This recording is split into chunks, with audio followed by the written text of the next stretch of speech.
Il-Kulleġġ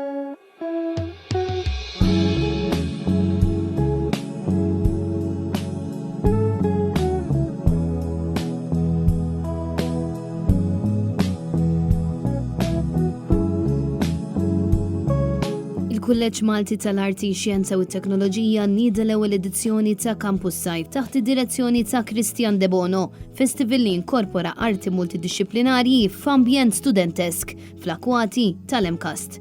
Nhar il-ġimgħa 25 ta' Awwissu ser jibda uffiċjalment Campus Sajf u mistenni jibqa' għaddej sa 28 ta' Awwissu fuq il-kampus tal-Emkast f'Raħa Ġdid sabiex imbagħad l-erba' se tittella l-aħħar serata fl-Anfiteatru li jinsab fil-kampus tal-Mosta. L-Emkast ħass bis-support tal-APS Bank li qed jagħti support kontinu lil dan il-festival li fil-kalendarju akademiku, meta l-kalendarju akademiku jikkalma ftit fis-sajf, fix-xhur tas-sajf, nistgħu nġibu l-arti ġewwa il-kampus tal-Emkast. U hekk qed nagħmlu b'Campus Sajf ser ikollna 5 serati b'avvenimenti artistiċi li jibdew nhar il-ġimgħa ġifieri dalwaqt u ħajkonna festival multidisciplinarju, ġifieri ħajkonna arti differenti minn backgrounds differenti artistiċi. Manet News, Christian De Bono spjega kif nibted din l-idea li lan taħħa u li jipromovu talent lokali permezz ta' arti differenti.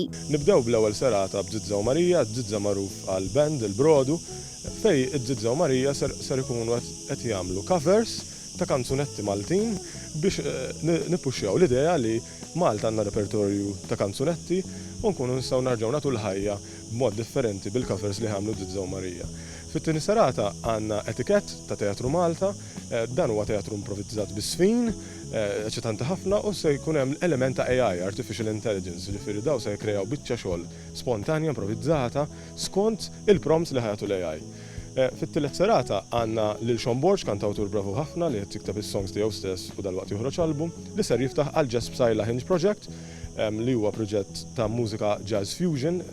Mbagħad fil-raba serata għandna Animation Showcase Malta, dal-proġett għal-qalbi ħafna għax fih ukoll ex-studenti tal-Emkast li studjaw l-Emkast li jikkreaw animazzjoni, films ta' animazzjoni f'Malta jew Maltin jgħixu barra minn Malta u ser nuru l-films tagħhom, short films tagħhom. U fil-Mosta ħajkonna l-Frammenti ta' Safo li huwa proġett b'letteratura, sfin, mużika elettronika live fej it-traduzzjoni ta' Warren Bartolom il-Grik antik għal Malti tal-poeżija ta' Safo sar nagħtuhom il-ħajja mill-ġdid bis-sfin u l-mużika. Christian De Bono spjegalna li Campus Sajf ser ikun maqsum f'5 stiljieli u huwa festival li bla dubju ser jolqot lil persuni ta' kull età. Għaldaqstant wieħed ser ikun jista' jgawdi taħlita ta' mużika Maltija kif ukoll kant, sfin u teatru flimkien ma' elementi ta' intelligenza artifiċjali. L-attivitajiet kollha ta' Campus Sajf jibdew fit-8:09 ta' filgħaxija.